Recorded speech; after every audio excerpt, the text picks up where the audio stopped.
Good evening, everyone. Happy Monday. It's your boy Kevin Thornton, and you have tuned in to the Wellness Architect Show live on Live TV, part of the Status Network. Today is Monday, December 17th, 2018, and the ATL. I hope everybody's having a great day. Hope everybody had a great weekend. Today it's going to be an extraordinary show. Those who've been following me and those who are new to the show, my whole purpose with the Wellness Architect Show is to inspire, educate, and empower people to be the best versions of themselves, mind, body, and spirit. However, too, I'm very passionate about using my platform to showcase black men in a different light. I believe society and the media showcase us in a way that is not really positive to us. And with that narrative, a lot of times people believe that narrative, including ourselves. So we tend to look down upon the black men.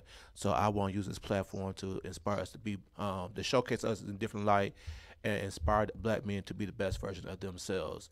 And with that, today I have a great man on the show. Um, I always say we like to control how things work, and that time is not under our control. It's under when God want us to make this connection to work. So I met this guy pretty much a year ago. We are in the same men's group with Tony Gaskins, and we connected. We had conversations. We did stuff with groups together. I had reached out to him back then, saying, I want you to be on my group, my show, but the timing was not ready.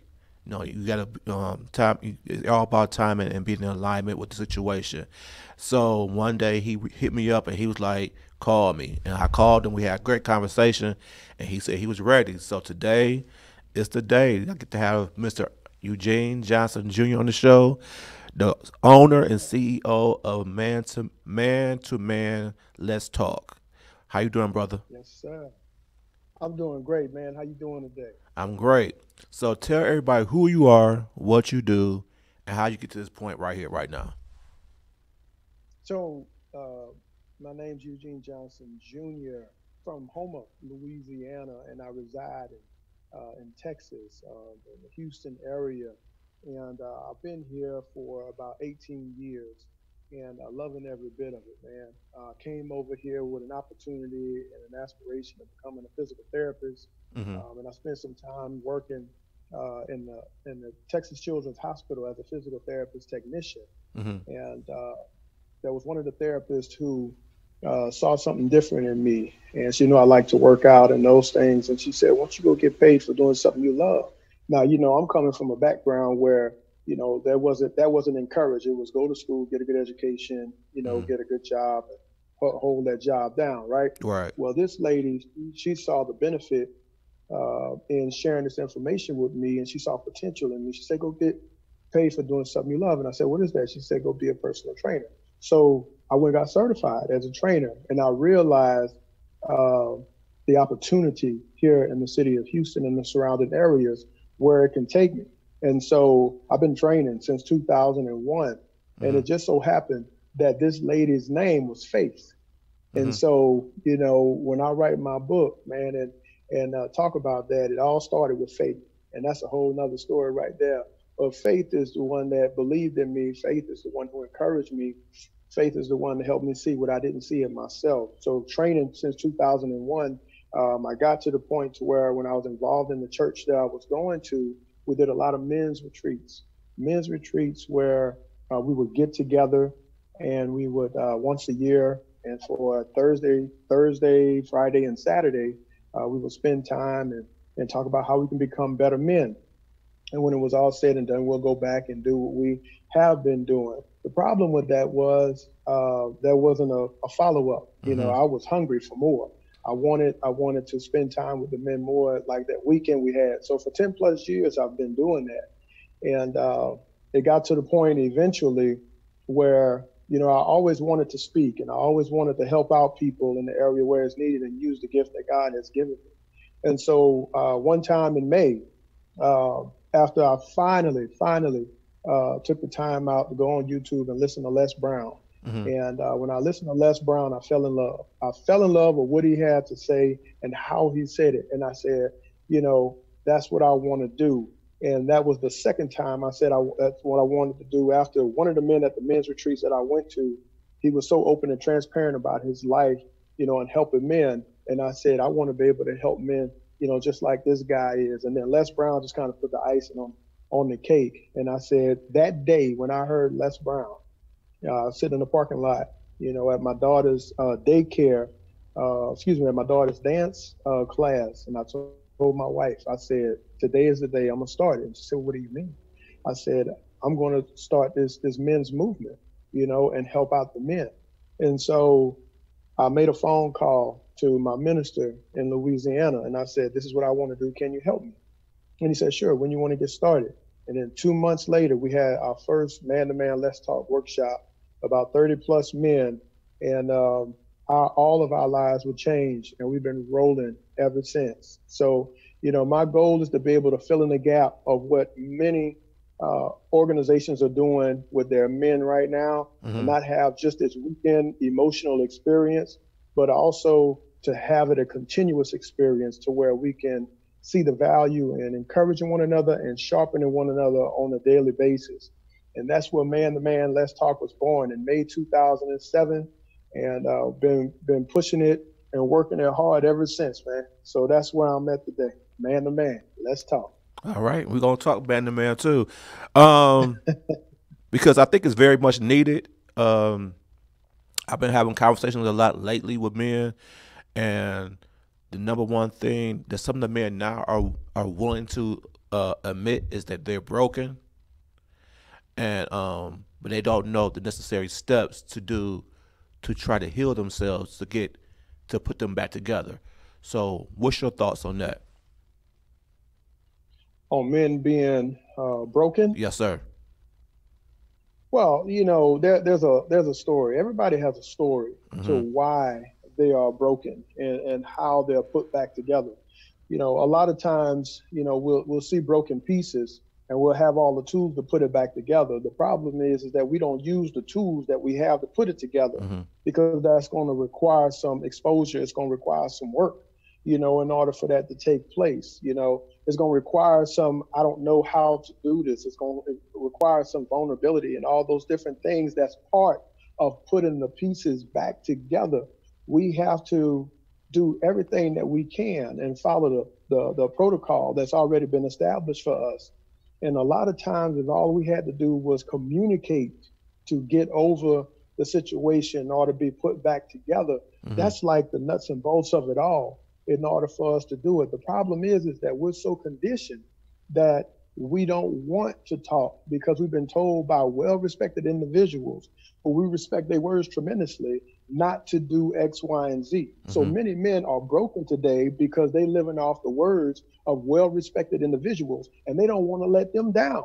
They don't want to, go ahead and be vulnerable, because in that well-respected person's eyes, that's a sign of weakness. If you talk to people about your problems, if you, cry when you need to cry, if you, say that you don't know how to do something or whatever, that person is going to stay broken because he's not going through the process of what it takes for us to heal. Now, the problem comes, or the challenge comes in, when our backs are against the wall. Then that's when we really open up, because now it's like, okay, I have to do this, otherwise I may not be here.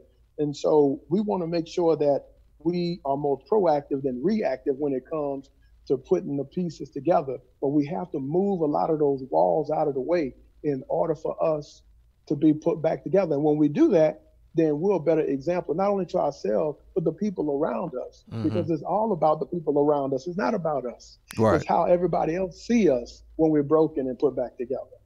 Absolutely. So one of the things too, they the men say, is the fear of allowing themselves to be vulnerable, especially around their women, because they fear that they don't have a safe space around the women as well either, because a lot of women now have adapted the mindset that we can't be vulnerable, if we can't cry, all this kind of stuff, because it makes us look weak in their eyes.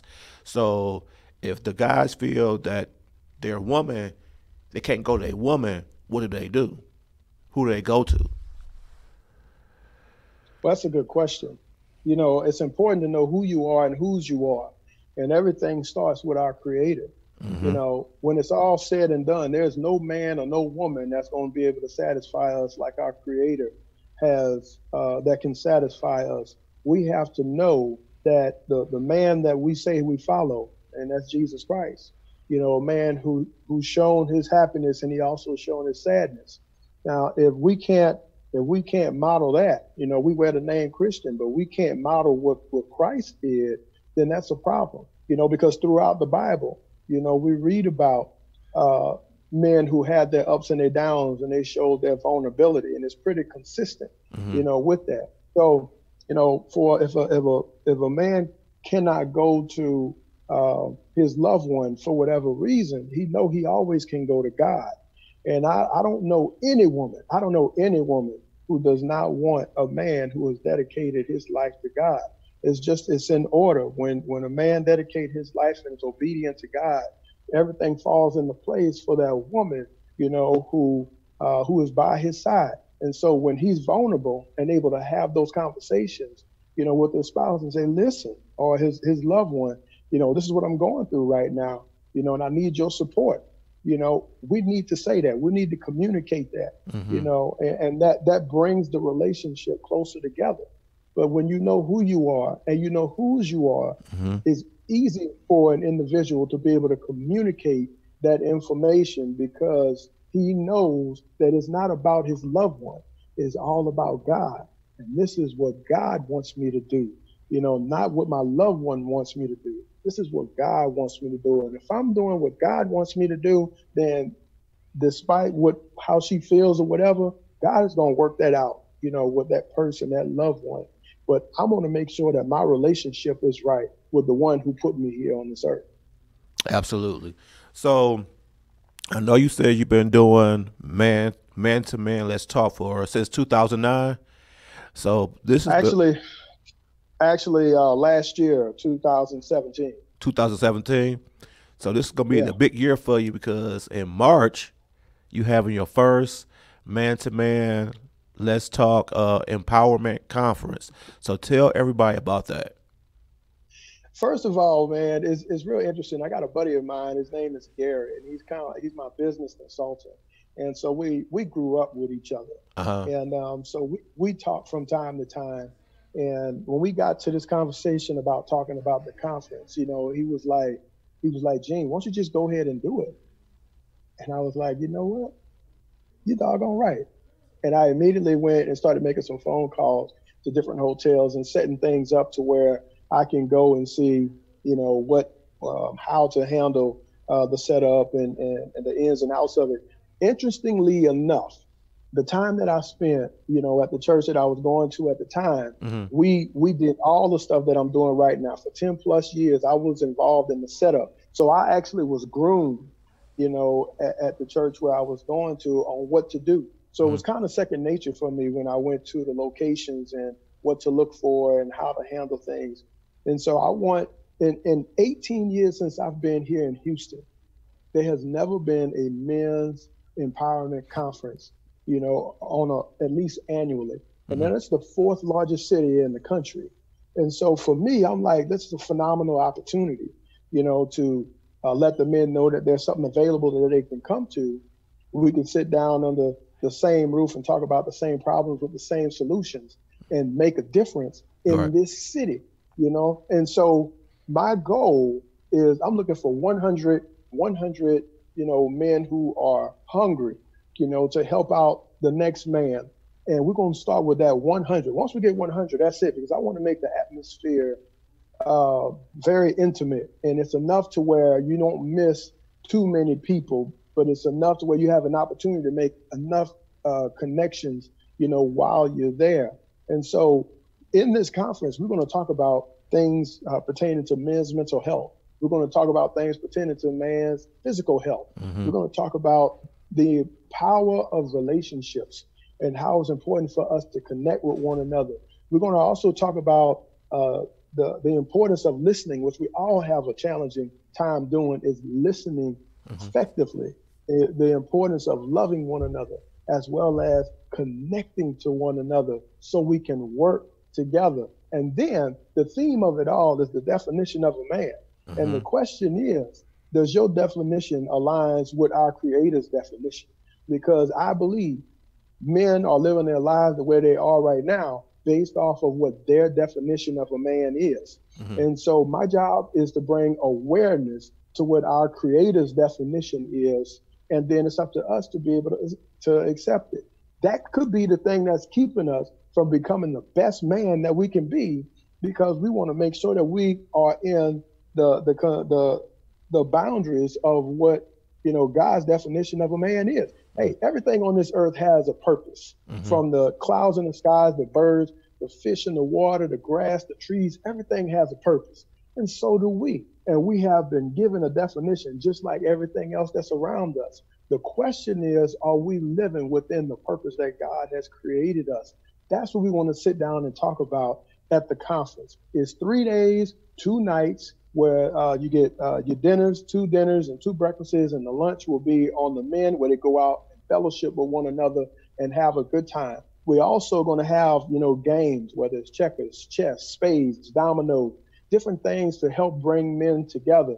Now, 51% of this whole ordeal is going to be breakout sessions and interaction. It's not going to be sit down and lecturing.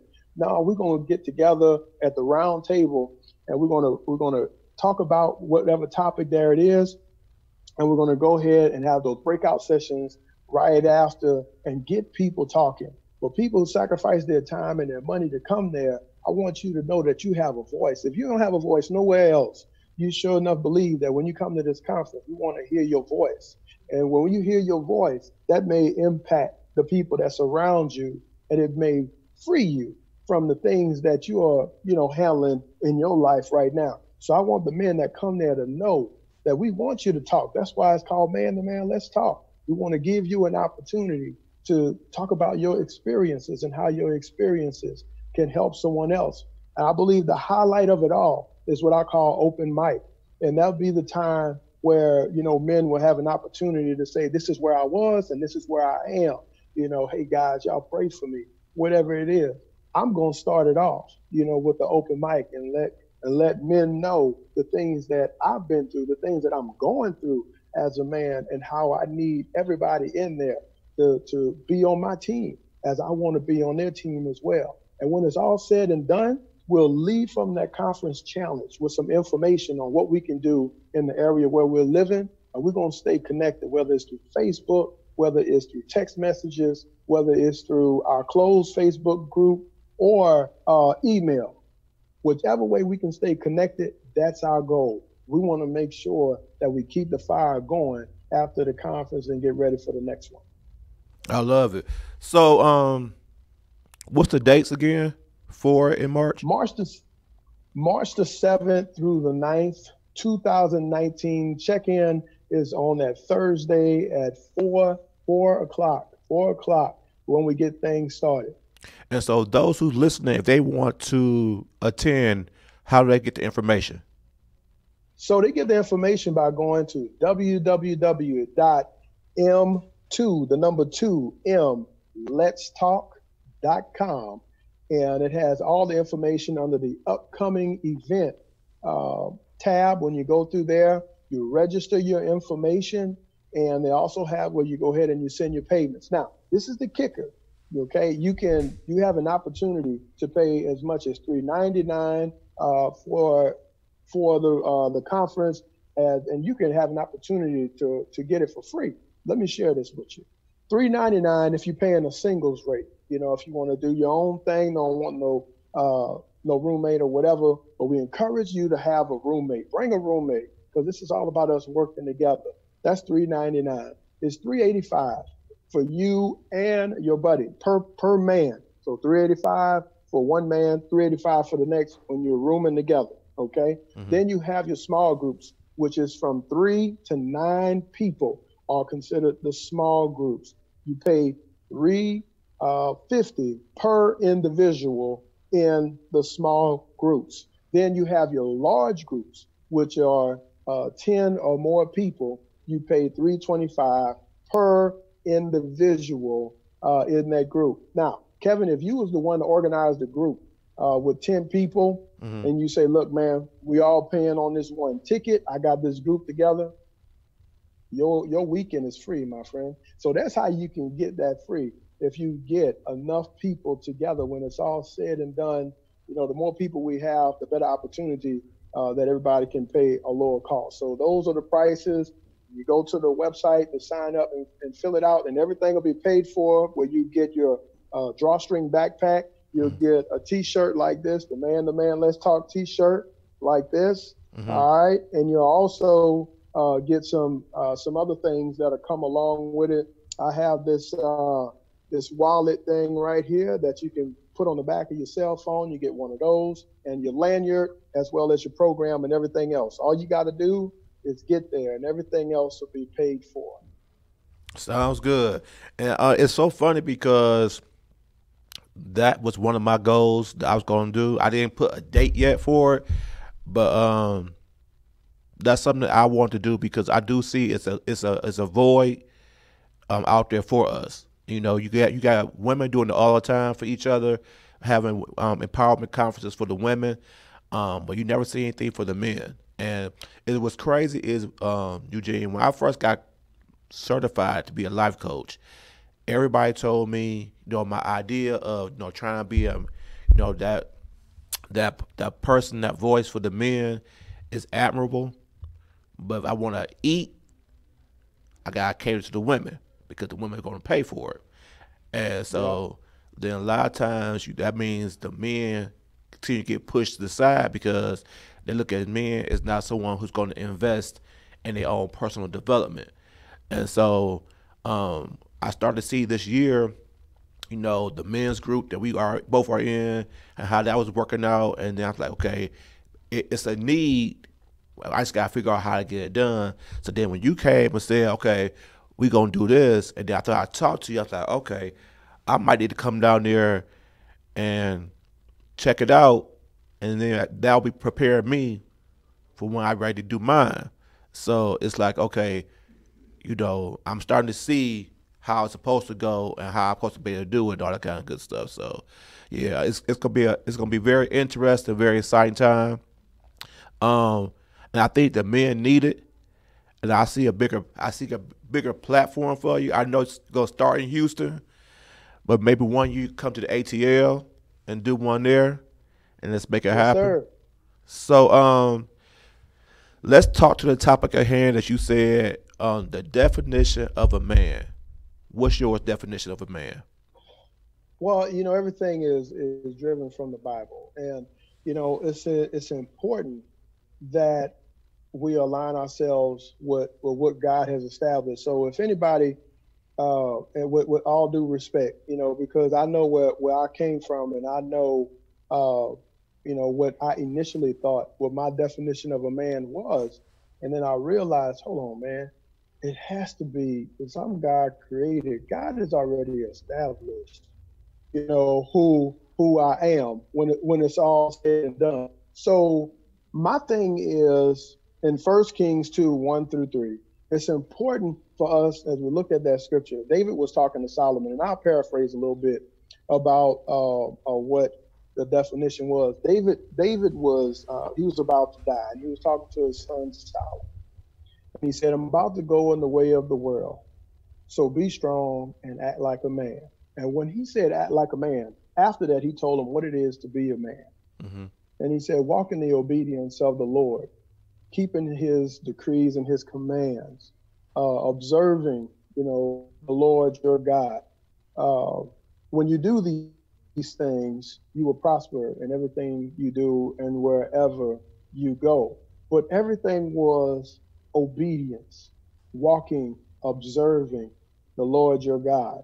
And so, as a man, it's important for us to make sure that we on point with that, because that's going to lead us in a direction where we need to go. And Solomon, that same Solomon, he took the scenic route, and he had everything in the world that he could have. He was one of the most wealthiest and wisest men that we read about in the Bible. And he realized in the last book of Ecclesiastes, he said the whole duty of man is to fear God and to keep his commandments. That's the same thing his dad told him. And then when we go into the New Testament, there are scriptures to back that up as well. So it's important for us that if we love God, that we need to follow the description that he has laid for us. Matter of fact, he created us in his image, in the beginning. So if he created us in his image, he had a purpose for us to Mm-hmm. do what he wants us to do according to the way that he created us. Mm-hmm. So the thing that we're fighting against today is what some man came up and he said, this is how men supposed to carry themselves. And a lot of it is completely contrary to what we see in the Bible. It's contrary to the one we say that we love and we follow, and that's Christ. I always challenge men to when they say, I ask them the question, I say, so tell me what a man is to you. And they would give me their definition. And I would use an example and I'd say, okay, so if you're in a situation, you have an opportunity to leave and someone is challenging you to fight, what you going to do? And he said, well, I'm going to stand my ground and fight. All right, I respect that. Okay, if that's what you choose to do. All right, well, as far as women is concerned, what we define as men is the more women you have, the more man of a stud that you are, right? Yeah, okay, well, I respect that too. I understand what you're talking about. So the other thing is, if somebody hits you, then what you gonna do? Well, naturally, we're gonna hit them back because that's what we've been conditioned to do, right? Right. Great, I understand that. So for the people that don't do that, the men that don't do it, then how do you feel about them? Well, they're everything but anything positive that they would say, Mm-hmm. about those individuals. Okay, well, in actuality, that's what you just called the one you said you love and you follow. Because according to his actions, when conflict arises, when he had an opportunity to kill them all, he ran. When someone hit someone on one side of the cheek, he encouraged us to turn the other cheek. When it comes to women and how many women we should have, well, it talks about the union, about how we should have one wife. And Christ talks about his bride, which is the church, and that's his only wife, which is one. So when it's all said and done, if we're living outside of our description, then we're going to get out of description results. And so many of us who have done that have came back and not even know it, that we've come back into the plan that define us as a man. And things are a little bit easier because we have given up a lot of those things that was outside of the description. And those are the things that lead us to becoming a better man based off of what's written in God's word. Now, if anybody can tell me something that's greater than what's written in God's word, I'm wide open to listening. But I know that that word, as it said, is perfect. We can't redefine or change perfect.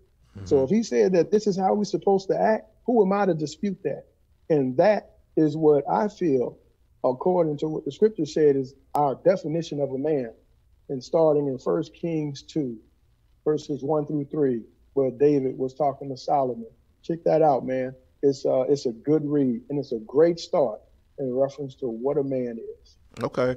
And I think too, one of the things I um think is that a lot of times our ego gets in the way, and we use our ego for a definition of who we supposed to be, and we use our ego or or lack of confidence in ourselves, and we seek validation of others. So how other people define men to us is what we feel we have to supply to them because we want to validate them. So we want them to like us and to be please us. So we're gonna do what we think they want us to be or who we should be instead of being our true authentic selves of who we're supposed to be. And I think once we get past trying to get validation from everybody else and be our true selves, then we're gonna see the changes that we need to change. But I just think everybody's so concerned about being liked by everybody else and being concerned about what people gonna say that they just be a whole different person than who they really are. What's your thoughts, sir? Absolutely. Yeah, Kevin, you and I have done something that not too many people will do. I'm sure along your path and where you are right now, there was a lot of people who doubted you. in reference to what you were doing and saying, hey man, that's not gonna work, man. You might want to take, man, that's gonna take too long. Man, how you gonna even get the viewers, for that, man? I don't think that's the right direction for you. Man, I heard that too. I Right. heard those things. But we know who we are, and we know what we gifted with, and we have a vision. And Right. it's not for other people to see the vision that we have. That's why it's our vision, Right. right? Right. And so when it comes to that part and being validated as a man, that's why it's important for us to know who we are and whose we are Mm-hmm. when it's all said and done. Because God has given you a gift. Right. God has given me a gift. And there's nobody that can take that from us. Right. So it's the same thing with the things that we do as a man. God has given us a purpose while we were here. I like to use the analogy, of how we got here, Mm-hmm. and the fight it took for us to get here before we were even born. Right. When things took place, when nature took place and the swimmers was going, man, there's what, 40 million to 100 million swimmers that we fought against Right. to get here. So that right there says a lot in reference to how important it is for us to be here. And God saw the value for me and you to be here. When we got here, He gave us something. And so nobody can take that away. When it's all said and done, we are to the point right now that we appreciate and we respect what other people say. Mm-hmm. But I know what my vision is. I know what my gift is. Right. And I know that I'm going to pursue it no matter what. And that's what we have to accept when it's all said and done, that the relationship that we have vertically will Mm-hmm. validate everything. Politicians say this. They say, when you see a commercial, they say, I'm X, Y, and Z, and I approve this message, Right. right? Well, when God put us on this earth, He approved of us because Mm-hmm. He created us. So, man, we already endorsed. I don't really need anybody else's validation. It will be nice, but if I don't get it, I know I'm already endorsed. I'm validated already. So my job is to continue to pursue what God has given me and to make the impact in the area where God has given me responsibility of. And everything else is going to take care of itself because it's He who matters the most and not the we. I was all about the He. So that's where we at on that, man. Well said, sir. Well said. I can't say it better than myself. So, well said. So, um, what do you say to the men who is looking to um, walk in their purpose, but they have the fear of the change or the fear of the journey? It is a journey. So, what would you say to them? It's important for us to know how we're feeding our spirit. I remember when I was in college, there was a lot of things that took place in the decisions that I made that led me to make the decisions that I made. And I know that I was feeding myself the wrong food, Mm-hmm. and I made the wrong decisions uh, because of that. So you got to know it's important that the people that you hang around play a Mm-hmm. major part in the decisions that you make in your Yeah. future. The music that we listen to has an enormous Mm-hmm. part in our life. Because man, listen, in Louisiana, I went to Nicholls State University, played football there, and a lot of the people who I played ball with was from New Orleans, and many Cash Money was just coming up. They were hitting, they was killing everything Right.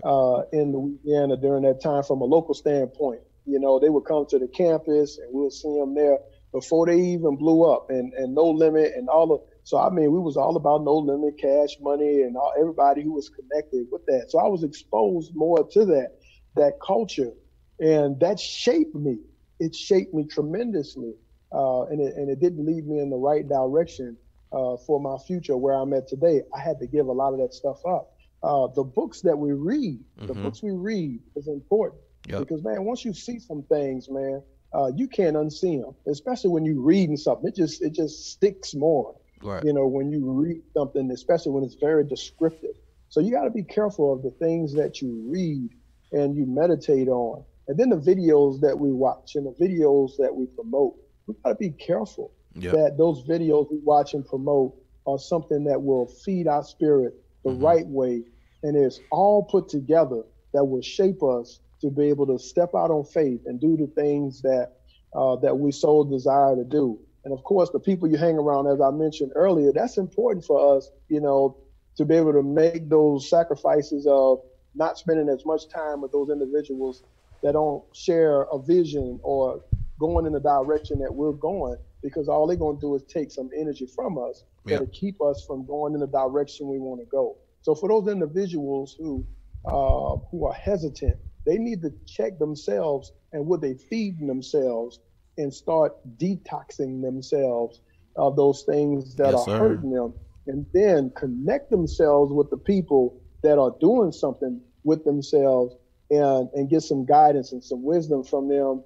And when the time is right, they'll know when to take off. But they have to connect themselves with people like the lady who I work with by the name of Faith. Mm-hmm. She encouraged me to be where I'm at today. And Right. so we need those people to be able to encourage us and see the value in us, and that gift in us that will help us live our purpose to the best of our ability. I agree. To piggyback off of that, and when it comes down to as you go through the journey of walking to your purpose, you have to understand as you grow as a person, you're going to leave some people behind. It's not that you're better than that person, but the purpose of your relationship at that time is no longer needed. You can still love that person, but you're going to have to love them from a distance because you two are no longer aligned with each other because y'all doing two different things, and you have to be okay Right. with that. And that's one of the problems people have a problem with. They don't want to. They fear the chance that they're gonna lose friendships. You might lose those particular friendships because that purpose has ended, but it's allowing you to attract new people to you that's more aligned with who you are and where you're going. You and I have crossed paths because we're in the same alignment. And Yep. if I wasn't doing what I was doing when you wouldn't do what you was doing, we would never have crossed paths. And Absolutely. and so as you go walking your purpose, you gonna start to meet people, whether it's in your city or not your city, that's gonna be aligned with who you are and what you do. And the greatest thing about you, sir, is and I like to give credit where credit is due, is you don't feel competition. We both do similar things, but you don't look at me as competition. I don't look at you as competition. So when we had our conversation on the phone, it was like naturally we was like, okay, how can I help you, Kevin? Eugene, how can I help you? Because if I know that you doing great things in Houston and I'm doing great things in Atlanta, and both our goals is to be global, so we can help the masses, then we gotta be able to do it together and not feel that you could take away anything from me or I could take anything from you.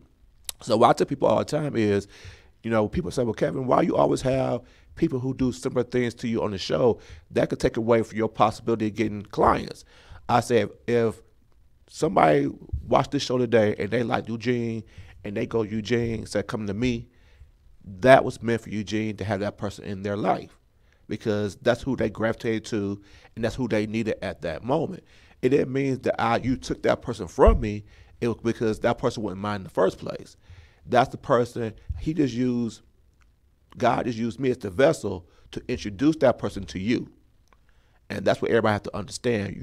I can't take nothing from you, and you can't take nothing from me, but we could do great things together. And so once we learn that it's not a competition, and we all here to do the greater good, great things can happen. Which, When that's spot on, and I know that I think we talked about that when we had talked on the phone yeah, about that, and we see the value in helping one another out. You know, when the listeners are listening to this, and one thing that we want to paint a clear picture when it comes to competition. I don't see anybody competing for the air that we breathe. right, Nobody's saying, hey, I need that air over here or I need that air over there. Nobody competing for that. right, There's enough air for all of us yep, to go around. And so if there's enough air for us to breathe, then there's enough blessings for us to receive. Mm-hmm. So when we stay in our lane and do what we're supposed to do, then we're gonna get what was already set for us. Mm-hmm. You know, I say that God has a Fort Knox of blessings for all of us individually, Mm-hmm. and we can make withdrawals based off of what we do for Him and live in the purpose that He has put us on this earth to do.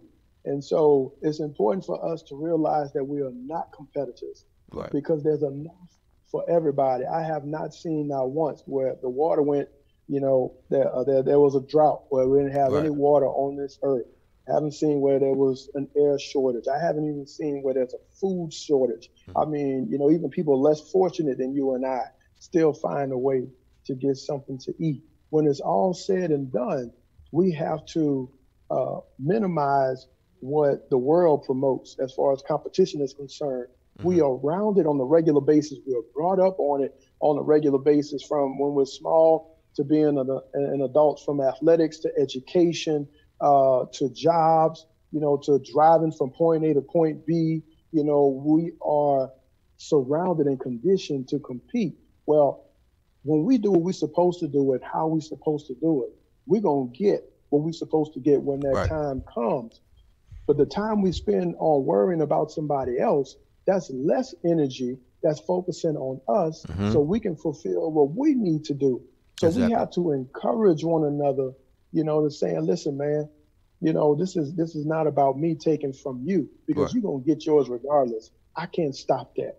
But what we can do, just like you said, is to help one another, so we can eat more than we anticipated eating just by ourselves. And Right. we have to look at it from that perspective. We won't be that it won't ever, even if we are the person that's on the top financially, then what? What have you accomplished? Right. And how are you giving back? The whole thing is you living your purpose and you bringing people on side of you, and they're not beneath you or they're Absolutely. not above you. They are on side of you. Because when we're working together, then we're doing what God wants us to do, to encourage one another, to build up one another, not to get somewhere on the expense of somebody else's feelings. The Bible doesn't talk about that. The Bible doesn't talk about competing. The world talks about competing. The Mm-hmm. Bible talks about love. And as men, we have to do that. We have to show love to one another. And we have to take that high road when we need to, because that man may not be where we are, but our example, based off the way that we respond to him, will teach him a lesson, Right. that we're not going to give that negative energy any time, but we're going to make sure that we do the right thing to keep that brother encouraged, because we was just like him at some point, Mm-hmm. but somebody helped us along the way. Right. So we have to be promoters of working together as teammates and not competitors, because everybody can eat. Until we run out of air, Right. we had enough blessings that everybody, can receive, and we'll have a good time. But we got to know who we are. We Right. got to know who we belong to, and Mm-hmm. we have to stand firm on that and let people know, if it wasn't for him, and we showing it by our actions, if it wasn't for him, we wouldn't be where we are. And it's my job to make sure that I purposely look for someone else that I can help. Not wait until they come in my life. No, Right. I'm looking for that next man to help along the way. And if we create that type of atmosphere and culture, Right. then that will change the mindset of men and women. Exactly. Because one of the things I tell people all the time is, when we compete and we have this crab in the barrel mentality, that's a mindset of lack, and there's no lack of anything. It's abundance of all things. So we gotta change that mindset of feeling that I have to be in competition with this person. This person gotta be better than me. No, it's because that person can't take nothing from you. There's not a lack of nothing. So it's not gonna be a lack of clients that you could attract for you to a lack of clients for me. It's gonna be abundance of all that for both of us. So there's a need for us to compete. That's the one thing I think that we really got to get our mindset wrapped around, is the competition shows us that we feel there's a lack of something. There's nothing that we are lacking in anything. So we gotta do better about just saying what's for me is going to be for me, and I'm not in competition with nobody, But like you said, you in your lane, I'm in my lane, but we could do things together. So one of the things I really liked about you is that where I'm at, my journey is when he introduced me to somebody new. Is my question is always, what am I supposed to learn from this person, or what that person supposed to learn from me, and how can we learn from each other and create something better? So when you and I had that conversation, it was like, okay, we both have the same purpose. We both are in health. We both want to have people be the healthiest version of themselves. I'm more, in the nutrition part. I do spin classes, but you are the physical trainer, personal trainer. I'm into the diet. The mindset. I'm a coach. You want to help the men. We both want the men to be great. So that's where Right. he brought us in together, because he know it's time for us to do the work to make these men great. Because it's time for the men to step into their own power and be 100% unapologetic of who they are and whose they are, and not Hmm. and not ask for permission to be great, not to ask permission to be the king that they're supposed to be. So, and he said it's time for you two guys to connect, and let's work towards making this happen and make these men understand how great they really are. What's your thoughts? Absolutely. Yeah, one of the things too, Kevin, is when you're talking about the competing thing, a lot of it comes from simple conversation, Mm-hmm. where many times, well, we've been conditioned to prove somebody wrong, instead of help them be right. Yep. And when it's all said and done, if I'm right and you're wrong, who wins? Right. Nobody wins. Nobody wins because you're not where I'm at. And if I'm concerned about your well being, then I need to empower you with the information that I was empowered with Right. so we can do some things together.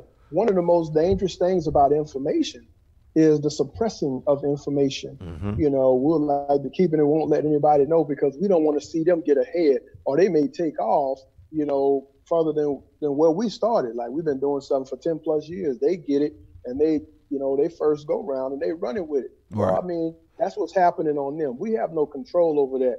We have to learn how to appreciate the blessing in the lessons that we're learning through our journey. Mm-hmm. If we don't see the value of what we're going through, uh, in the direction where we're going, whether it's entrepreneur, whether it's just simple relationships, and we don't pay attention to the lessons that's Mm-hmm. happening there, then God is not going to bless us with what it is that we so desire because we missed the message and Right. we're not prepared. Right. And so we can spend so much time in worrying about somebody else, Right. but we need to be focused on ourselves and saying, am I prepared, for this next level to Right. be able to handle the things that I would like to handle? And God knows best. He's not going to give us no more than what we can bear. And that's from the positive end to the negative end. He's not going to give us that financial reward, that house, or whatever it is that we're looking for. But he's also not going to put us through too much that we can't go through that's uncomfortable for us. So we got to know that when we're going through our journey, we have to appreciate the lessons. We have to Right. appreciate the Yep. people that are in our lives because the people that's in our lives, they have messages for us. If Right. we listen to them, they have messages for us that will lead us to the next level. I look at it like this: the old game Pac-Man. When Pac-Man, going around chomping on the pellets and all Mm-hmm. those things, and you got the ghost that's following him and stuff. And every now and then you get a strawberry or a cherry or a watermelon or whatever Mm-hmm. that gives you those extra points, or it may give you that extra life. Right. And then you got to work hard, for those things in the corner that where you can attack, the ghost that's coming after you. You got to work for that. You just Right. don't get it because you got about 4 or 5 other ghosts that's after you. That's our life. It's Mm-hmm. just like that.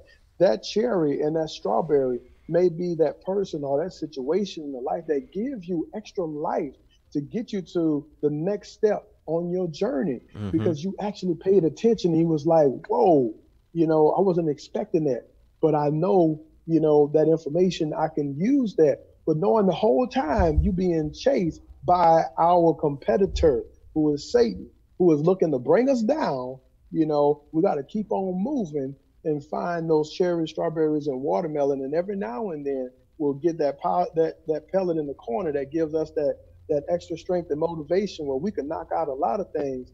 And that's because of God's grace. But when we do that and we encourage each other to do that together, we're Mm-hmm. able to work together better, as men, Mm-hmm. and be the best examples we can be for the women who are watching us and ready to support us. And then even better for the children that's going to be the next upcoming generation. They see it as well, but everything starts with us. And Mm-hmm. as long as we're not competing and fighting against each other, that we're working together and we're fighting against the same enemy, the one who's trying to bring us all down. When we band together and then we fight against him, then it's a wrap.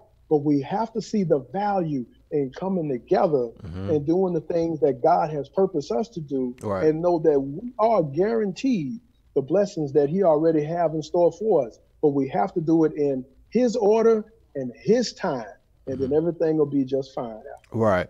And one of the things too is what you said is that we gotta be grateful for the journey. The good times and the bad times in the journey. You gotta show gratitude for both. And I know it's hard for people to do that because you say, how you gonna be grateful when you're going through a bad time? Because that's part of the journey. And the question is, what's the lesson I'm supposed to learn during that bad time? Because once you get past that lesson and go out, you want to go through that same thing again. So you got to learn that lesson. So you got to be grateful for learning that lesson. Otherwise, it's going to come back again and hurt you again. You got to also be grateful for the people who come in contact and understand that everybody's purposeful, or everybody's purposeful. And so I say, what's my purpose of meeting Eugene? What's my purpose of us having this relationship? What's my purpose of meeting this person? From that, I could learn to where I need to go and grow from that person. So that's what we got to understand. Everything's purposeful. The people you meet comes with a purpose. Either you're gonna learn from them, or they're gonna learn from you, or y'all gonna learn from each other, and y'all gonna grow. You know, Mm-hmm. Everything you go in your life is life lessons. Show gratitude and good, bad, and indifferent, and say, "I'm say, God, I'm grateful for whatever you've given me, good, bad, or indifferent." Because if you don't show gratitude and all you talk about is the lack, then He's not gonna give you no more because you're not grateful for what you already have, and that's what people have That's to right. understand. So, even like when I had a situation when I got sick and I was at the hospital, and the chaplain came to me and she said, "Do you want me to pray for you?" I said, I'm good right now." And they said, "Well, what do you do?" And I said, "I'm a life coach." And I said, "I understand. I'm in the hospital right now for a purpose. I know what the purpose is, and I'm grateful for it." And she was like, "Really?" I said, "Yeah." I said, and then the nurse was like, "Well, Mr. Kevin, you always smiling, you always pleasing, thank you, but you going through a hard time right now. How is that so?" I said, "Because each day I'm alive, I still show gratitude. Each day I be thankful for everything that goes on. Because if I'm mad, if I feel disgusted, I understand it's a journey, and so you gotta be grateful for it." And they was like, "Well, can we come back and talk to you again? You know, on another day." I said, "Sure, no problem." And they was like, "Because we had never experienced anybody like you who is going through a rough time physically, but you always in a great mood. You always so pleasant. Everything's pleasing. Thank you. You got this joyful laughter about yourself, but you're going through a hard time." I said, "The hard time is the life lesson, and I still got to enjoy myself, enjoy life, going through this life lesson, and learn from it and move on." And so I said, if I could do anything for you guys today is understand wherever you're going through, wherever you at right now. I said, enjoy it, be grateful for it, but know it's not gonna last forever, and show gratitude, keep it going. And they said that by the time I left the hospital, they said, "Can we friend you on Facebook because we want to stay in contact with you because we need that motivation." So you just never know. So, you know, Absolutely. So, You know, one of the things about that, uh, yeah, one of the things about that, Kev, is that the example that you say. That's why I said, you know, and it's nothing against women. So, you know, I hope nobody misinterpret this. But you know, we set the tone when it comes to that, and you set the example by your action as a man and leading. Now, anybody can do that, but for that moment, you set the tone, and we are leaders. You right, know, we're definitely spiritual leaders in our household. Um, and when we do that, everybody has a role to play. right, And when we understand our roles, it's important. I'm not going to get too much in it in reference to the women aspect of it, but women don't realize the power that they already have. We don't have to wait for anybody else to mm-hmm. tell us that we need to be empowered. Women have just as much power because they are created by God, like we've been created by God. Right, And they have the same abilities to do the things that we can do in reference to what their gift and their purpose is. right, And so when it comes to those types of things, you don't have to work. So you already endorsed, just like God has endorsed us. mm-hmm. And so when we know who we are and who we belong to, then everything else will work itself out. You set the tone in that room to where you impacted those individuals. And Mm-hmm. so that's the atmosphere, you know, with men, how we supposed to impact. Right, Man, it's unfortunate that we're leading in all the wrong areas, whether it's violent crimes, whether it's, you know, high school dropouts, or whether it's not enough men in college, you know, right, or it's, we're leading in drugs and alcohol abuse and use and those types of things. We are leading in the wrong areas, which means that if we switch that around, just think of the impact that we will have with the people in our community when we lead the right way. Right now, we're not being the right examples to the people that we are responsible for. You mm-hmm. know, and a lot of us don't want to accept that responsibility, that our actions play a major role to the individuals that we come in contact with.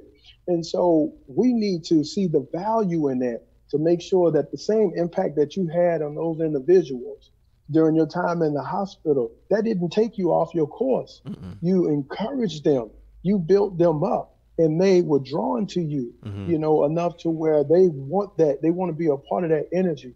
If we get more men like that, and that's why Man to Man Let's Talk is doing what it's doing, is to help bring men together, to have the conversations, to help us be better men and Right, working through those challenging things and knowing the fact that it's okay to leave what you learned behind. It's time to upgrade and to do better, you mm-hmm. know, so we can have the necessary impact that we have been purposed on this earth to have. When we do that, we have to see the value in it, but we have to do three things. We have to first show up, then we have to communicate, Mm-hmm. then we execute in order for that to take place. And it's hard for us to show up. Mm-hmm. And when we show up, depending on what the topic is, it's hard for us to communicate. Communicate, But if we can show up, we'll communicate. And then when we establish common ground, then we'll be able to execute the way that it's been designed for us to execute. So, just like you did, perfect example, perfect story, we need to have thousands of other men. And I'm sure there's some men who are doing it right now, but the world needs to hear it. The right, world needs to see it. And if we're working together in numbers, you know, like they did in the civil rights, you know, movement and the walks and those things, man, and the 100 Men March when they did that way back when, man, if we got something that's consistent for the men and we're all speaking the same language right, and knowing that it's not about me. I'm just the jumping cables getting this conversation started. right, It's up for us as a team to keep it going. You know, mm-hmm. I'm taking the time to put some things together that'll bring us together to do some things. Now, what you do where you at, you know, that's on you. But my goal is for us to stay connected and to encourage one another along the way. So as long as we don't look at it and say that he's the guy, you know, he's the king, he's a no, man, I am not. Mm-hmm. I'm just using my gift. Right, I'm using my gift. That's what I'm doing. And when we look at it from that perspective and understand that, hey, there's enough for all of us to eat, man. When we work together, guaranteed, then, you know, that'll tear down a lot of walls and we'll be able to go farther and we'll be able to focus our energy on the positive thing more than what we don't have. We'll be more thankful for what we do have and have the right impact around the people that are in our lives. Absolutely. So for the men who feel that they're not qualified enough to do what you do or do what I do, what do you say to them? Those individuals have a gift just like I do. I'm looking for a team of men to be able to help me in the areas where it's needed. Everybody has a gift.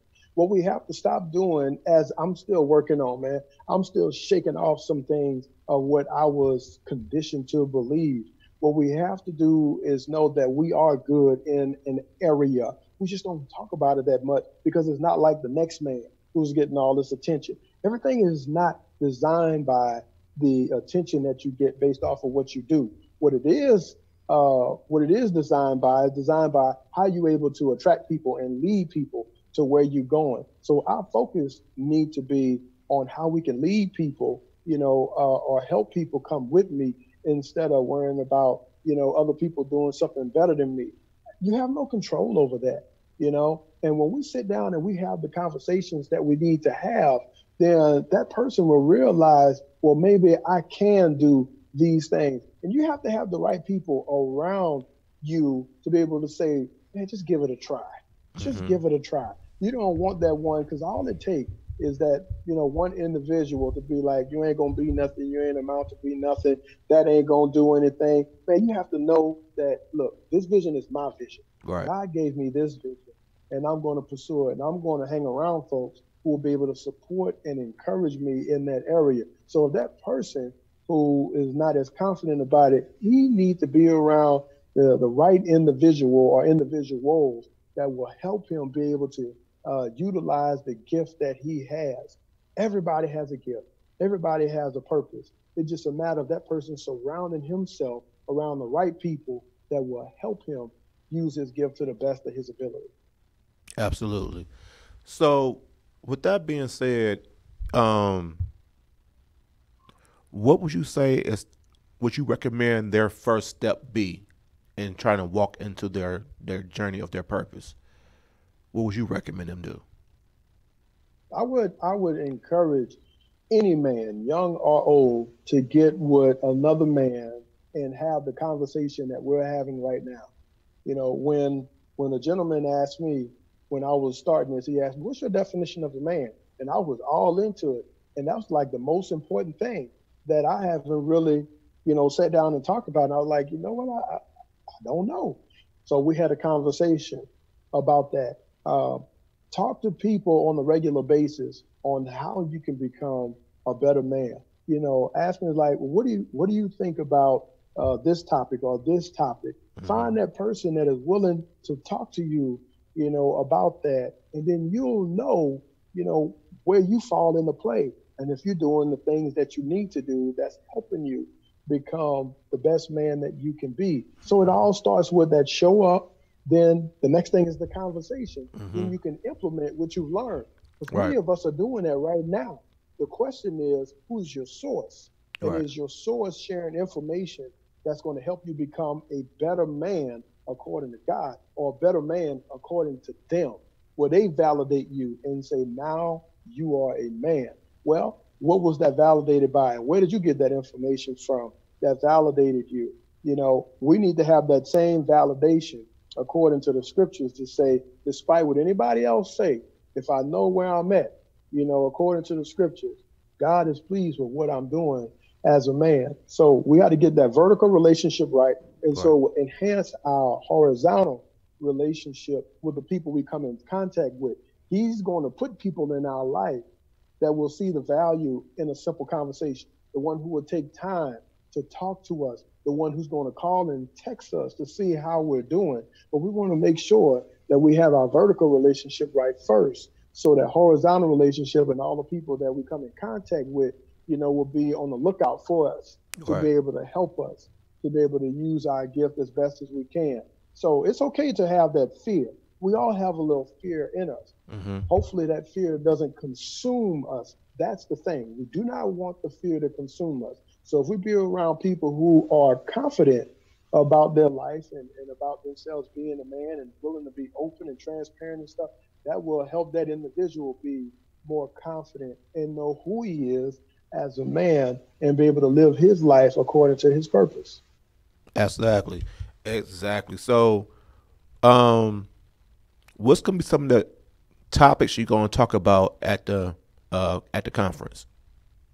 It's important for us to understand that there's a lot of health challenges that Yeah. are keeping us from becoming the best men that we can be. Yep. So, as a trainer, it's important for me to lay that out there of how we need to take care of our bodies Hmm. because we are what we eat, Yes, sir. and exercise works better for the brain and the body, with no doubt. And so we have to talk about physical fitness and to start small. There's one thing about us as men, you give us too much, we'll turn things off. And I understand that.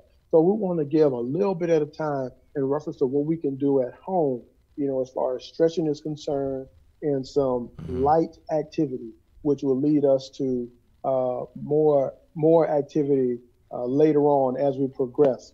We'll talk about men's mental health. There's a lot of things that are going on with men and their mental conditions. And we have to respect that, that everybody's wired different and everybody got different things that's going on with them. The question is, how do we handle those individuals when they come across us? When it's all said and done, the love that we have for them should be the common denominator. And when I say love, enough love to where we'll take enough time out to listen to these individuals when they need us. They calling us for a reason. We need to be there for those individuals. And if we can't help them, we need to find the help for them. Because the last thing that we want is for that person to be the last, we be the last person that they spoke to and realize that we didn't help them, in enough time. And Hmm. then something happens to them, and then something happens to the people that's around them. And so we have to see the value in understanding more about men's mental health so we can be there for those individuals who have those mental challenges. So we'll talk a little bit about that and do some breakout sessions to where we have a better understanding of some basic things from the counselor who will be speaking on men's mental health. Hmm. We're going to talk about listening. You and I, we're doing a great job of listening to one another, and we're processing the information well enough to where we can give back the right kind of response. Right. Well, many of us, when we're talking to one another, we're already plotting on what we're going to do and what we're going to say, and Right. we miss what the person is sharing with us. And so we want to talk about that importance that everything starts with listening. Right. And so a lot of things don't get done because we don't listen well enough. And Exactly. we And have to one talk about those. one of the things I'll Go ahead. say about that is I always try to preface with people, I need you to listen to understand and not to respond. Because like you said, most people when we talk to them, they are preparing their comeback. Because a lot of times, especially if it's like a debate, the whole outlook is I want to win. Yep. I want to be right. I want to prove you wrong. So then therefore the whole thing is nobody's listening to understand each other's point of view. And so my thing is I want you to listen, to understand, and not to respond. And if I get to the point where I can see that you're not trying to listen, to understand, then we're gonna pause the conversation because it's not gonna be productive because you're not trying to understand my point of view, but you want me to understand your point of view. So then therefore we're gonna put the conversation on hold till we both learn to listen to understand. So that's key. Absolutely. Those are great points. And the listening aspect of it, which it helps us to love one another a lot better. And the way that we show love, we need to talk about that, Hmm. that there are different types of loves. Yep. And many of us only know well, we know of the other ones, they just don't have a name to it. Mm. But the love that we share for one another as men, we don't want to get that twisted up with the love we may have with our spouse or anything like that. It's a different kind of love that we have for one another that we Hmm. should have for one another. We have to show that love and that care. Yep. It's important for us to see the examples on a regular basis when it comes to athletics. We can come together, as a team of different nationalities and different backgrounds for the purpose of winning a football game, not for us, really for somebody else. Like you wearing the Georgia shirt, Mm. and the University of Georgia ain't even doing nothing for you, Right. but you representing, you know what I'm saying, Georgia. And so the love that we have on a team, we come together as a team, but when we get off the field, things are different. Shouldn't be like that. We Right. need to have that same mindset of love for one another on the field and off the field and have the right relationships. A lot of times we have so much love for things that don't give us anything in return. Right. Like, I'm an LSU fan, Hmm. and so, but LSU is not doing anything for me, but I wear their paraphernalia. I don't know the president. I don't know the people who are running that university, but if I put all my energy and love into those individuals and I don't get anything in return, that frustrates an individual. Hmm. So even in personal relationships, if it's just one way and nobody's giving anything back, naturally that person is going to be frustrated and he's going to show that. So we have to see the value in loving one another, where I'm showing love to you, you showing love to me, everybody wins, Hmm. God is glorified. So we're going to talk about that and how important it is to show love for one another. And when the time permits, is not waiting till a person is no longer there, but to let that person know, hey man, I love you and Hmm. I appreciate you for all that you do. That doesn't make us no less than a man. Hmm. If Yep. Christ can show that love and communicate that to us, and we say that we following Him, we should be able to do that for one another. When we do that, we actually empower one another by showing how much we love one another. So we're Right. going to spend some time on that topic. And when we talk about love, it leads us to the connection. And we have the right connection because I listen to you, I show love to you. Now we are connected and we have some things in common. And Right. so that is the LLC of manhood right there. To Hmm. listen, to love, and to connect to one another through this process. And we have to do the best that we can in all three areas. You take one of them out, the other ones are not going to work. So we're going to talk about listen. We're going to talk about love. We're going to talk about connecting. And of course, the highlight of it all, the theme of it all, is the definition of a man. We want to talk about what that definition is and say if this is what we're supposed to do as men. And hey, people have an opportunity to make changes or not. But I want to bring awareness to it that when you go down this direction, we know where it's going to lead us because the one who established that is the perfect one. If we go down this direction, and we know it's only temporal and it may change again. So we know where that's going to lead us. So if we want to be the best man we got to go down the right path and knowing the fact that we have enough blessings to be able to receive when we go down that path, understanding and living the definition of a man. And those were the topics that we're going to be talking about at the men's conference. I'm gonna have to take that LLC. I like that.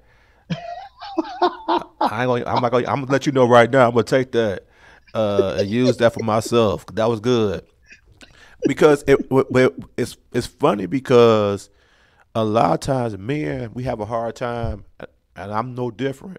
We have a hard time showing love to each other, and we have this stigma. A lot of times you might have this vulnerable moment with a dude that you cool with, and he want to express his love for you as a friend, and but he has to preface it as like I'm not gay or anything like that. So you won't think I or the other guy won't think he's all into that kind of way, and it shouldn't have to be that way. If I got love for you, Eugene, I should be able to say it and not be concerned about how you take it. You know what I'm saying? And you Right. know that you're gonna receive it, Absolutely. and then you're gonna receive it in the way that I'm giving it, which is a brotherly love. You know what I'm saying? But Absolutely. I just think now we got this fear that we don't want nobody thinking we're anything other than this hardcore dude that we don't want to express our loving feelings for another person, especially another dude. So I think Right. that's really really important. Absolutely. So Absolutely. so what way we did the listening, we did the love. How do we do better by connecting with each other? Well, the listening and the love help brings us together because we have common ground when it comes to connecting. And just like Jesus did, he met people where they were, and that's how Hmm. he spoke to them. And so it's not for me to fit you in my box, and because Hmm. that's comfortable for me. Right. But my job is not to make you uncomfortable. My Right. job is to see where you are, to where we can both be comfortable when it's all said and done, because the last thing that I want to say is this is what I did in order for us to get to this point. No, this is what we did. Conversations require two people, for us to do things. So in order for us to connect, I need to understand that your story is different than mine. And by certain questions and certain things that we talk about, then I want to meet you where you are, Right. and I gotta also understand that in this conversation, since I'm a talker, you a talker, somebody gonna have to be quiet and listen. And so I have to understand that my role at this time may be for me to listen. Yeah. And so that would help our connection draw stronger and get closer together. So I have to know what my role is in the conversation. See, the thing is, Kev, is that people they overlook the experience that we have on a regular basis Hmm. of how we talk to one another. It's one of the greatest experience that no roller coaster ride could ever compare to, because there's so many things that are involved in the conversation that we have to one another.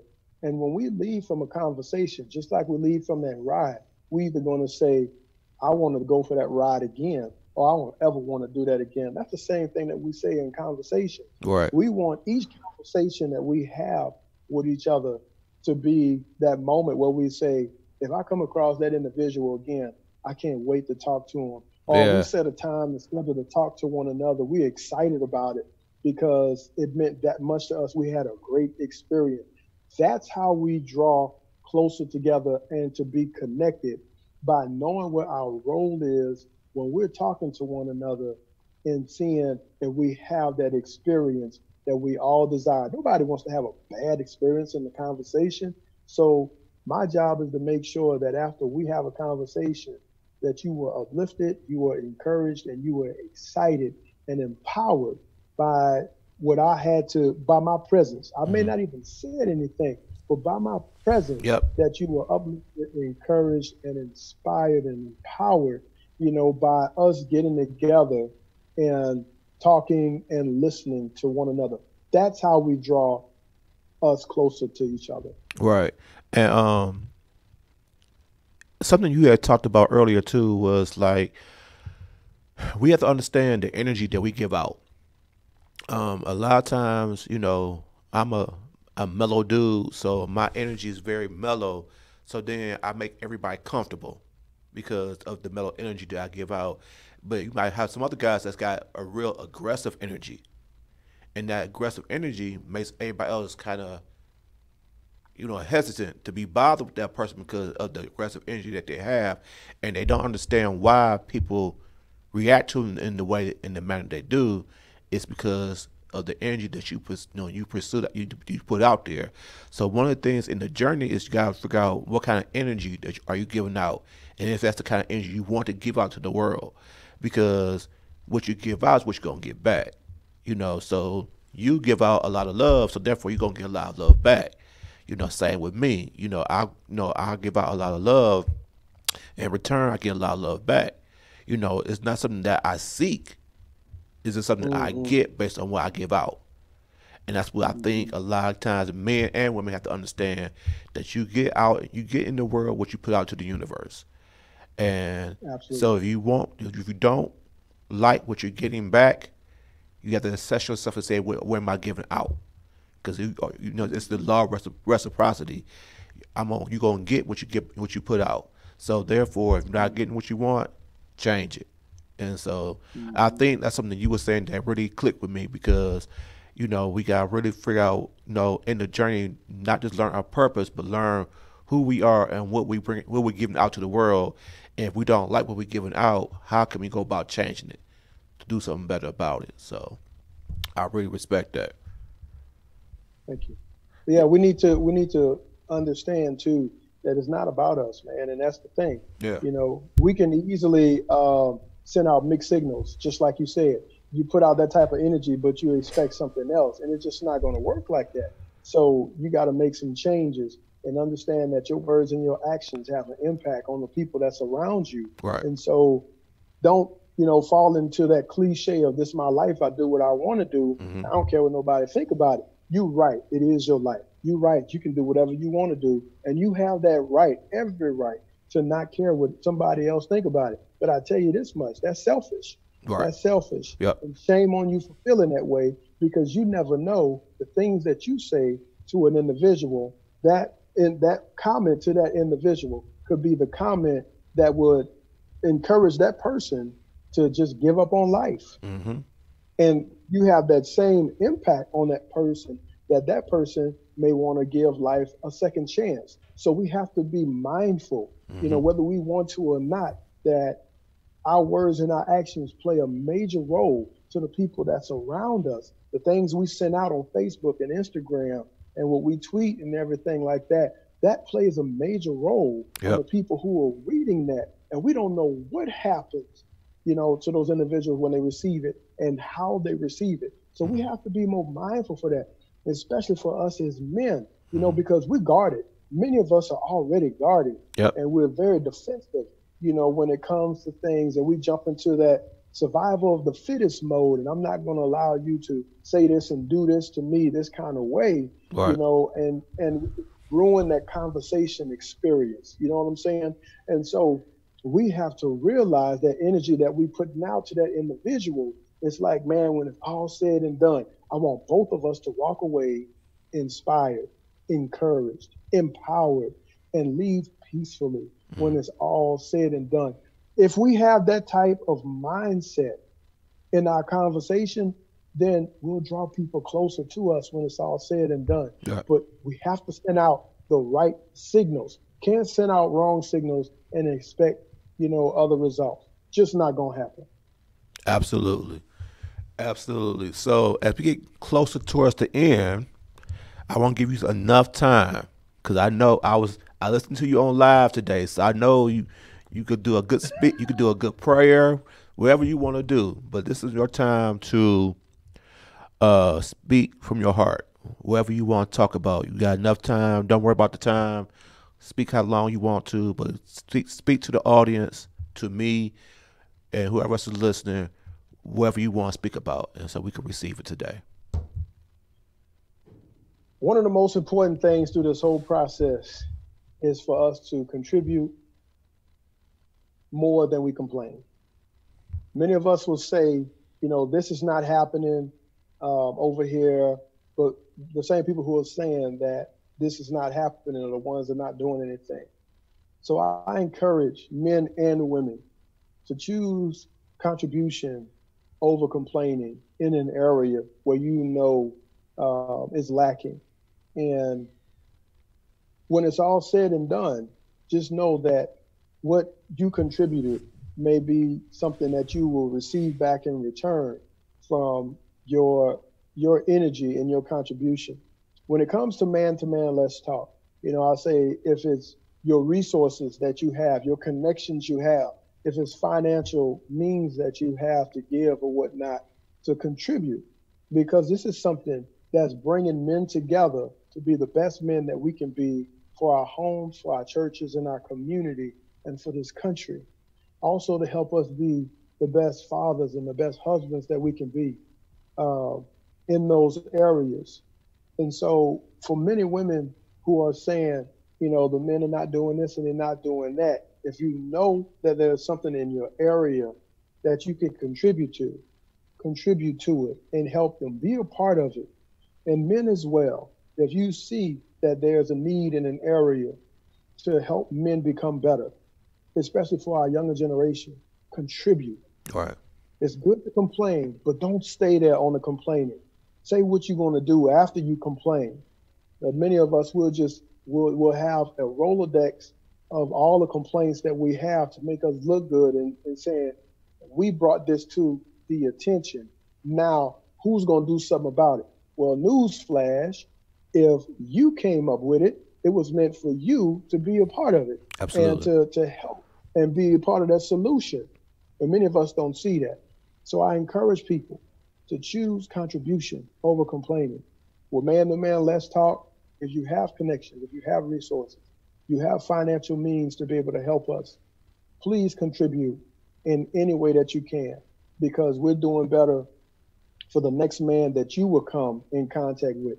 We want to be, we want to make sure that that man is the best husband that he can be, because he's surrounded by an all-star team of men that are there to help him. Okay. And so we want to make sure that not only he's the right husband, but he's the right father. The only way that he'll know that he's where he needs to be is being around other men. And so these things take, it takes funds, it takes time, it takes resources in order for that to happen. And so I encourage you to do that. Since this is not something that's done on a regular basis, we want to make this a regular thing, and where people will see the value in coming together, like at a men's conference, a men's workshop, and monthly we have our monthly small group Saturday meetings. So we're always connected, but that requires resources, it requires funds in order for that to happen. So it's not the White House job, it's not our local government job, it's almost not to an extent the church's job to an extent. It's the community's job for us to come together and be the best men that we can be. And in order for us to do that, we have to contribute more than we complain. This Man to Man Let's Talk conference that's coming up is something that's going to change my life, and it's going to change every other man's life that's going to be a part of it. Now, there may be a brother, there may be an uncle, there may be a cousin, a father, or whoever that you know that can benefit from this, and they have the means to do it. Your words are important to share with that individual to let them know what's going on and for them to come to this conference. If you care about that person that much, all you got to do is plant the seed to those individuals. You're being part of the solution and not part of the problem. Don't see that, don't let that person go down that route that you know is going to take them to a place of nowhere, and they won't help them become the best man they can be at the age that they're at. I encourage you to contribute as best as you can.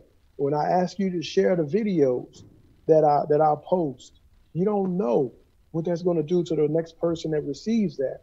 And you'll see a person that's wearing this hat or wearing this shirt, and they will impact. He's like, man, I'm so proud of that guy for doing what he's doing. I'm so proud of him, but he's connected to the organization where I shared the information to. And what you did is you helped one man to hopefully stay out of jail, one man from committing a crime that will cost him his life or somebody else's life, one man that will think twice before he beat on his girlfriend or beat on his wife or beat his children, and you know, the way that they ain't supposed to be doing it, because he was around more men that was able to sharpen him, to encourage him, and to help him be in line with his purpose that was given by God. So I encourage you to contribute more than complain. Let these men know this conference that's taking place, and for them to come and when it happens in the ATL, you know, that we'll make it happen over there too. When it's in your town, that you'll contribute and make sure that that man gets there. When it's all said and done, we're going to stay connected, because this is a lifetime thing for us. It's a lifetime thing for us, in that we stay connected and keep each other encouraged and sharpened throughout this whole process. Please do not take this lightly. This is an urgent matter. Men need to do better. And if they have men out there that are doing things to help men to be better, I encourage you to support it 100% by any means necessary, because you're going to need that man to help you at some point. And that's for men and women. We're going to need that person to help us. We want him to have the right mindset to be able to see the value in helping someone who is in need. And again, when it's all said and done, everybody wins and God is glorified. And understand this, we are not competitors. Right. You are my teammate, men and women. You are my teammate. You're a human being like I am. And we're all fighting against the same enemy, and it's Satan. And we got to be real. that we are in the middle of a spiritual warfare. That's Ephesians chapter 6. We're in the middle of a spiritual warfare, and Satan wants us as bad as God is trying to keep us. And so we want to make sure that we stay on the right path with God, because we are created by him for his purpose, and not let Satan take over our lives and do the things he wants us to do, and that's fight against one another. All the hate, all the jealousy, all the malice, all the covetousness, all the lasciviousness, and all those different things it talks about in the Bible, things that God does not like. We have to make sure that we're not living our lives that way. Because if we're trying to be blessed the way that God wants to bless us, he's not going to bless us if we're not in line with him. So let's just make sure that we understand that we are teammates, and God has enough blessings for all of us when it's all said and done, and that we're fighting against the same enemy. And when we see somebody that's out of line, then we correct them in love. And hopefully they will allow us to see the value in that. But we have to change the culture, because it's not like that as much right now. But when we change that culture and we do it in love and let them know, make ourselves available, MYA, make yourself available for the next man. Make yourself available for the next woman. Let that be on your top to-do list. That's going to change your life, because it sure changed my life in making myself available for people who need my services as a human being. All right. Real quick, I got to say this. This is important. Mm-hmm. Today, a lot of the things we do, we're defined by the description that we have. So we all have a job description based off of what we do. Mm-hmm. It's been identified, bullet point down. But before we had a job description, we've been given a human description. Mm-hmm. And we cannot allow our human description to supersede our job description. It's important for us to know when we need to step in and be a human being and not turn a blind eye because it's not according to what the handbook says. We can't let people go down when we see them going down at the workplace, and say, well, that's not my responsibility. Newsflash. It is your responsibility. You're a human being. And to see another human being go in the wrong direction, even at the workplace, is wrong. We've been charged and commanded to look out for one another, to encourage one another, to help one another, to bear one another's burdens. So don't ever let your human description be lower be lower than your job description.